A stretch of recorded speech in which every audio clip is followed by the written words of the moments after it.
Happy 4th of July Eve, everybody. 8:31, July the 3rd, in the evening. I'll let people join up here. Hope you're having a good week. Been hot, fairly quiet. A few showers today over near Copano and San Antonio Bays in our viewing area. And we've got a hot 4th of July forecast headed our way too. So again, I'm going to let people join up here, let the numbers grow before we start talking about everything. This will be a long format chat. Again, started at 8:30, probably take it up to about 9 o'clock and really go step by step with everything that's, on the table with Beryl, which is right now really battering Jamaica. So we'll get started here. I'm Alan Holt.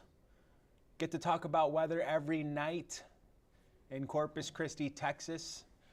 KIII TV, a Tegna affiliate if you're watching from somewhere else other than the Coastal Bend or Corpus Christi, Texas.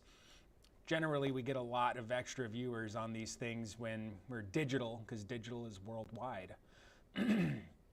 So if you're watching on our YouTube, thank you for watching there. 3 News Plus, 3 News Now, of course, Facebook. We're streaming live on all these platforms. So let's just get to it. There's still high uncertainty, but Beryl is the main storm on the map. As you're looking at this with me here, there's another tropical wave. It's Invest 96L. It's kind of trailing Beryl. Earlier in the week, it had a much higher probability of developing. Right now, it's down to 20%, pretty low odds for development. Beryl, by far, is the storm that we've got to be watching, and it's the biggest game in town. Strongest storm ever in June and July in terms of the earliest its strength has maxed out. So, I'm not saying it's not going to get stronger again, but it was a Cat 5 on July 1st, and that's the earliest we've seen a storm get that strong. I think it was July. It was early July. The next closest, Emily, in 2005, that one didn't get to a Cat 5 till July the 17th. All that kind of beside the point. Jamaica's been getting crushed today by the northern eye wall. And you can see on the satellite presentation that it's not as symmetrical. It's not as pretty looking from above. It doesn't have that solid eye that we had been looking at on the lead up to this point. And it just, it's kind of small. It's still strong for sure. 130 on the wind speeds, Cat 4 status, 165 on the gusts, but it does not look, just looking from above here on the satellite imagery, that it's, anywhere close to the level that it was when it did have that Category 5 status. So interaction with Jamaica and wind shear that it's starting to kind of take on, those two things are going to aid in further weakening Beryl as it continues to move to the west through the western Caribbean Sea. So this map is showing that wind shear, those blues right ahead of Beryl's forward path. That's gonna have a negative effect on how strong this storm is as it continues to move to the west. It's also ingesting some Saharan dust. It's got this just kind of cocoon of moisture around it. But, there is some dust getting pulled in there because there's a ton of dust in the Caribbean Sea. And we've got a little bit in our atmosphere right now here in South Texas. So it's got shear, it's got dust, both working against it. That should weaken it a little bit on approach to the Yucatan Peninsula. And, right now the current forecast is for a Category 2 Thursday night into Friday morning, 100-mile-per-hour winds right into the Yucatan. Looks like it'll be south of like the Cozumel, Cancun area, but hurricane, Cat 2 hurricane, nothing to mess around with. And that is going to track over the Yucatan early on Friday morning and then start to get back into the Gulf of Mexico on Friday in the afternoon time. But note the weakening from 100 miles per hour, 1 a.m. Friday, 12 hours later, 65 mile per hour tropical storm. So that land interaction is going to play a big role in further weakening this storm. The cone, it's showing decent agreement, in terms of confidence through Saturday afternoon.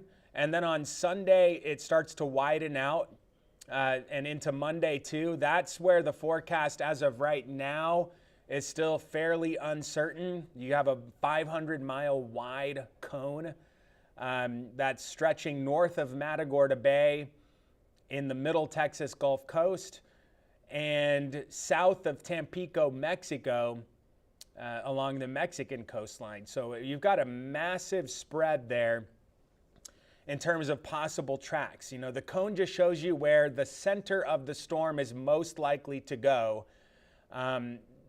So a track right toward Tampico, that would be a verified forecast in this scenario, and a track toward Matagorda Bay would be a verified forecast in this scenario based on this cone. So one thing that I noticed with this update in particular, the big updates from the Hurricane Center come at 10 and 4 a.m. p.m. until the storm is no longer. But in I want to say the 4 updates or so leading up to this one, the trend was to see a slight northward movement each time, a little nudge to the north every single time. Until this update, it was the 4 p.m. update, the 7 p.m. is the same thing. And it went back to the south a little bit on this update, which is kind of a little nod to maybe settling on, maybe they've got ideas on an eventual path, right? We went the other way with this forecast cone update. And I'll explain why, that may have happened. I'm not in the brains of the people making these cones, but they're phenomenal. They're great forecasters. The Hurricane Center is by far and away nailing the forecast track of this storm so far. It's outperforming every single model. So this is the cone currently. The intensity forecast brings this to a Category 1 hurricane before making landfall in either the North Mexican Gulf Coast or the South Texas Gulf Coast. And this is where we've got to be a little more savvy with what the cone is showing us, right? So assuming you see the 1 icon representing the Category 1 at that time. If you look at the bar that the timeline is showing, that bar, shows if the storm were making landfall on the southern end of the cone, it would be into Mexico prior to 1 o'clock in the afternoon on Sunday, right? But at that same time, if this storm is in the Gulf of Mexico and it's to the right of where that little 1 icon is on the tropical symbol, then it's still in the Gulf and wouldn't be into Texas, if that's the path this thing goes, until Monday afternoon or even later than that. So there's a lot of little nuance within the cone. That's why we're saying Sunday, Monday for a landfall, but that Sunday is kind of a Mexico thing. Monday would be more of a Texas thing. But just wanted to point that out, how these things look, and we have the time on these digital spheres, so I get to talk as long as I want about it. I don't have to abide to news time. The wind force field, this is the tropical storm wind speed probability. Tropical storm force conditions start at 39 miles per hour, go up to 73.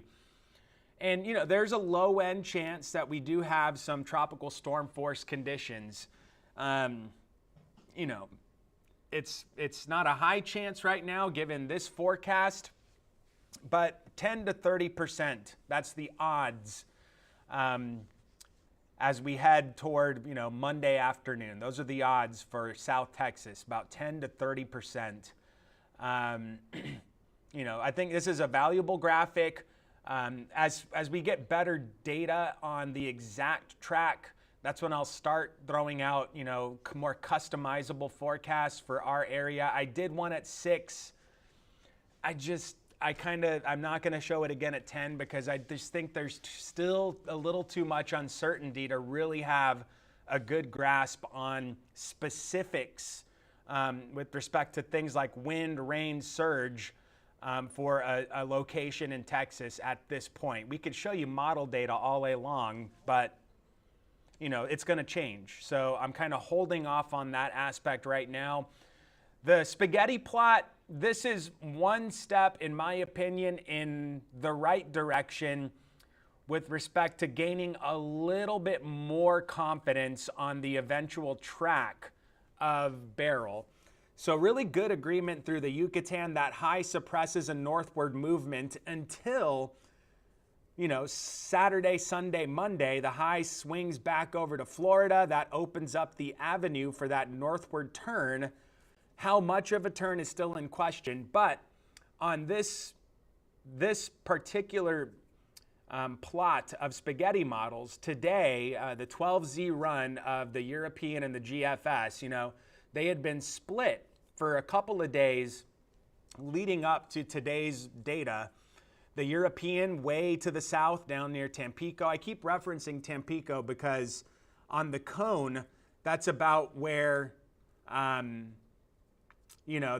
where you see that little jut out in Mexico. I don't have my little pointer tool, but there's a little jutting out of Mexico right where the southern envelope of the cone is. As you look, Tampico's a little north of there.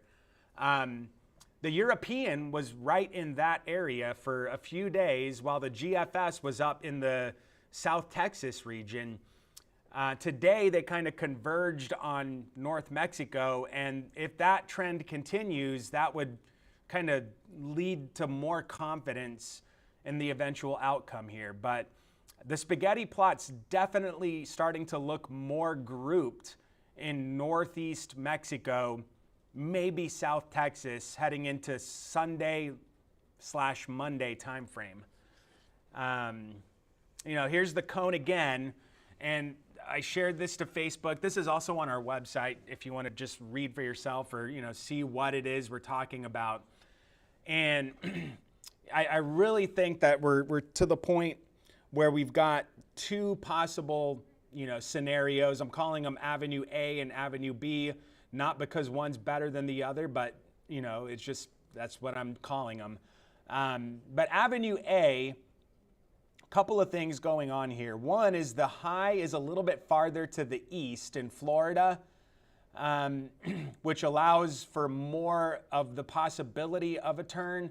And then number two, to the north in the plains, there's going to be a trough, a little dip in the jet stream, and that kind of acts as a magnet, right? It can act as a magnet. So if that trough is strong enough, it would want to pull on and tug Beryl more to the north if it just so happens to line up that trough is passing at the perfect time while Beryl is in, the Saturday, Sunday morning part of its journey in the Gulf of Mexico. So that's going to be a little play that we're watching. And if it does get into the northern half of that forecast guidance, the forecast cone, then that puts a lot more of the direct impacts toward South Texas and the coastal bend. If it were to stay on the northern half of the forecast cone, you start getting into bigger rain, you get bigger winds. There's also more time in the Gulf of Mexico for possible strengthening. You could be looking at a stronger storm with more time in the Gulf, and landfall with that scenario where it's in the northern half of the forecast envelope, the forecast cone, you're looking at Sunday night or Monday even for the landfall. That being said, there's another avenue, and it's Avenue B on the southern end of the cone. So on the southern end, you would have high pressure that's a little bit more toward the Gulf, but still over Florida, but a little more to the west. And your trough to the north wouldn't be as deep, or it wouldn't be digging as far south as the other possibility. So it would have less of an effect on that northward pull if that trough is weaker over the plains. That would promote more of that southern side of the forecast cone track. Probably wouldn't be as strong as a northern track because it's got less time over the Gulf. And landfall with that scenario could be Sunday afternoon, if not earlier, depending on how far south you're looking. So, the cone itself is a great tool, but within that cone, there are still a lot of possible scenarios that would mean vastly different outcomes for us in the coastal bend, right? In South Texas, you're going to get way different sets of problems depending on how this thing moves, especially in the Western Gulf. Regardless, there will be coastal impacts. No matter where this goes in the Gulf, we're going to see increased surf, elevated rip currents, and minor coastal flooding. That's going to happen either way. So the current mindset, I showed this yesterday, just as a way, it's not a warning thing, it's not anything other than me trying to communicate where the brain should be with respect to what this cone is showing us. Category 1 hurricane at landfall somewhere in Mexico or South Texas. That's what the cone is showing us. So we need to be alert to all of the little updates that come out from now until Sunday, Monday. From a prep perspective, you want to make sure you've got things ready to go in the event that you do need to take action, right? We're not at that action phase yet. We're not to the point where we're saying now is the time to board up. We're not there yet. There's too much uncertainty with respect to where, Beryl's going to be going.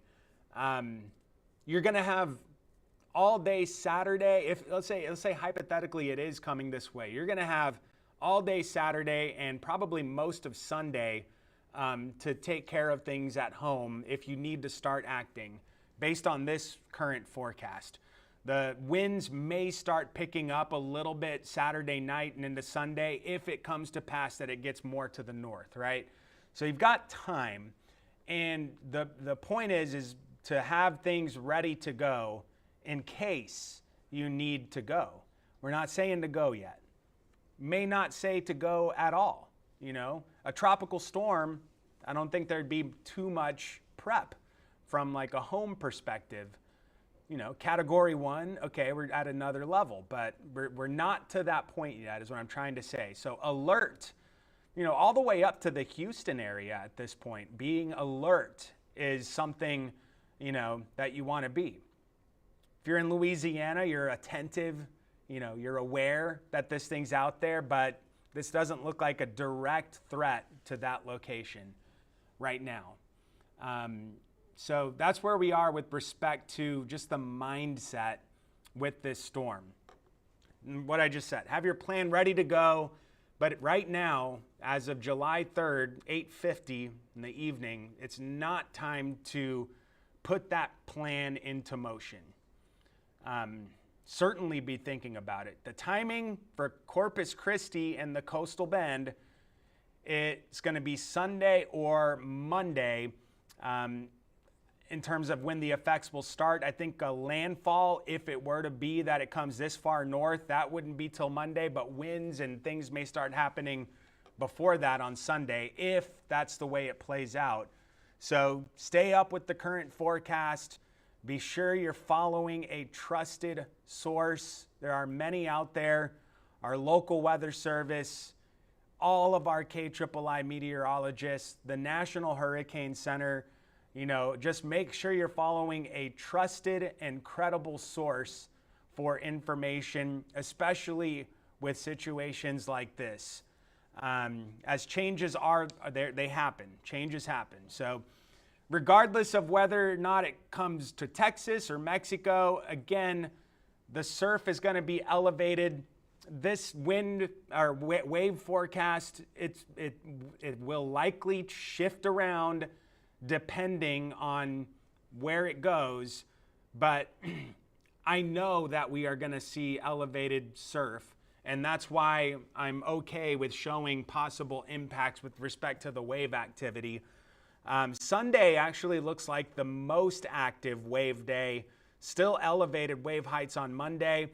And on Saturday, even if you're here from out of town and maybe you're here through Saturday and then you're leaving, that's perfect because you'll be out of the way by then if it does come this way. But Saturday, the wave period is looking like it's going to start to get really long. So that longer period swell really ramps up the rip current concern.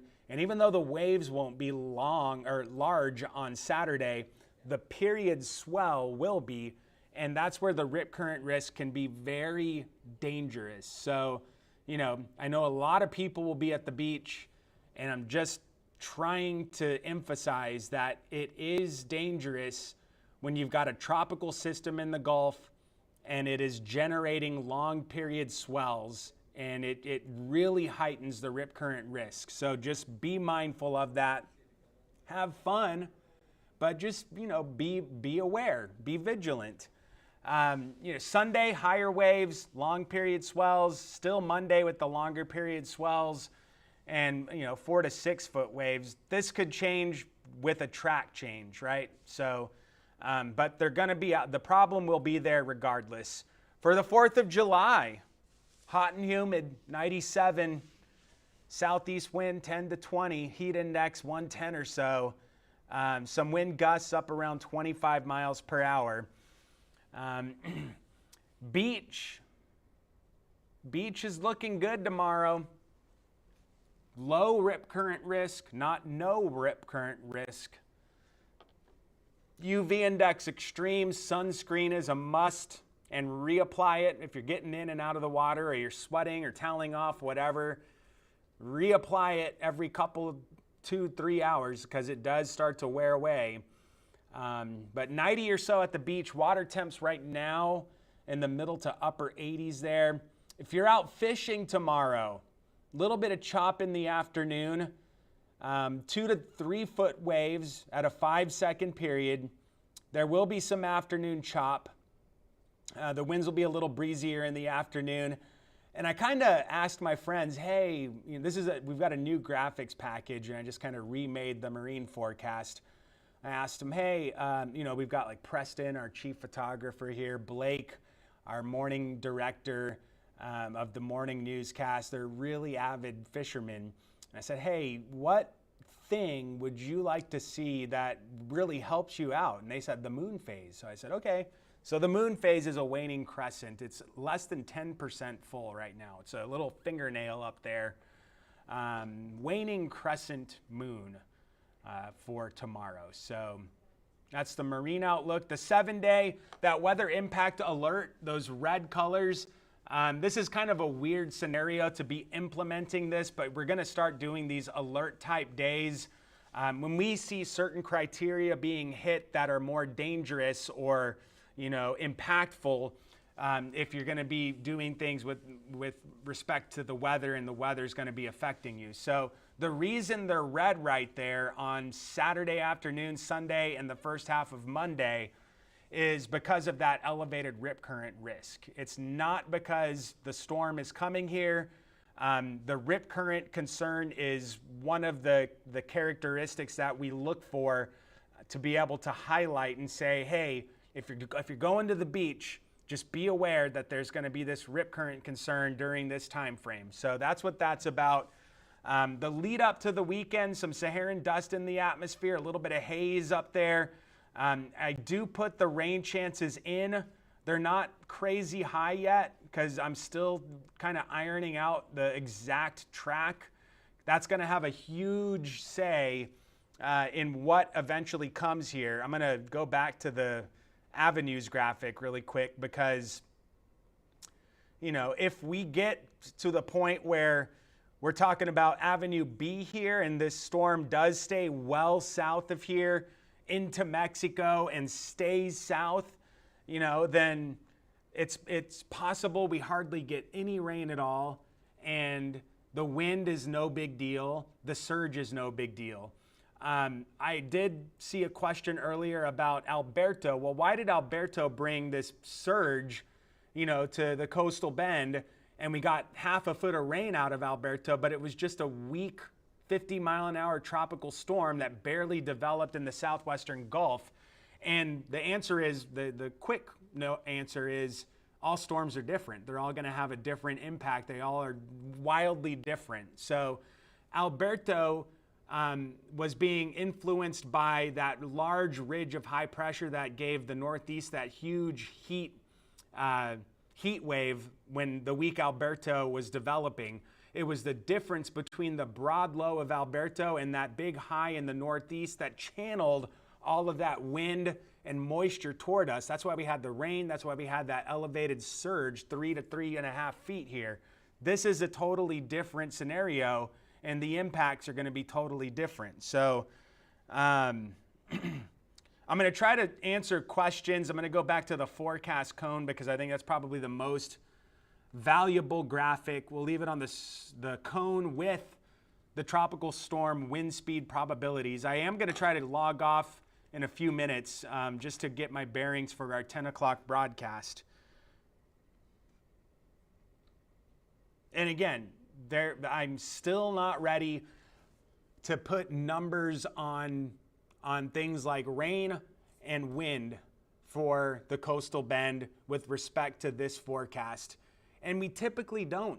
We typically don't put out rainfall forecasts for something that's 4 or 5 days away when it's just run-of-the-mill rain chances. We're not going to put out a totals graphic because it just isn't that reliable. We're usually putting them out 2 or 3 days before a rain episode. We're not putting them out, 5 to 6 days. So that's why I'm not doing it yet. I'm just not totally sold on everything. Maybe tomorrow. I hope tomorrow. I do. I can do that, but I just don't want to put something out there, set the hopes really high, and then it has a huge change or shift, or the other way, go real low and then something changes and then it's real high. So I don't want to, get into the weeds right there just yet. Happy birthday, Mr. Ram Garcia.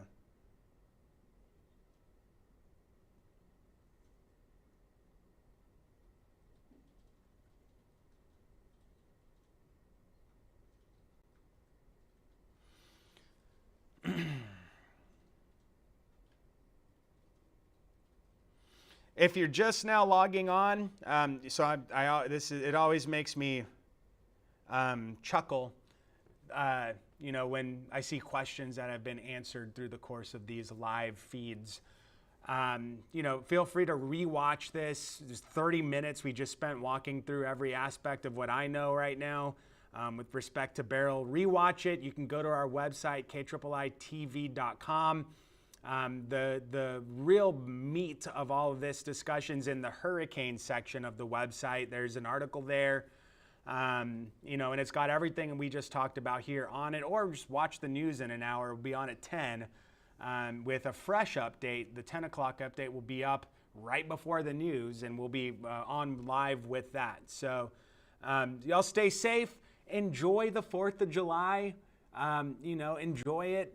It's the lead up to, what's been a very stressful forecast. Enjoy the 4th of July, drink water, practice heat safety. It's going to be hot. As we approach the weekend, there will be more clarity in the forecast. You will know what to do. Right now, just trying to be ahead as much as possible with the preps, so you can act on your plan if it comes to be that that's what ends up happening. So hopefully this was helpful. We'll be checking back in periodically, all the platforms on our news, Facebook, what have you.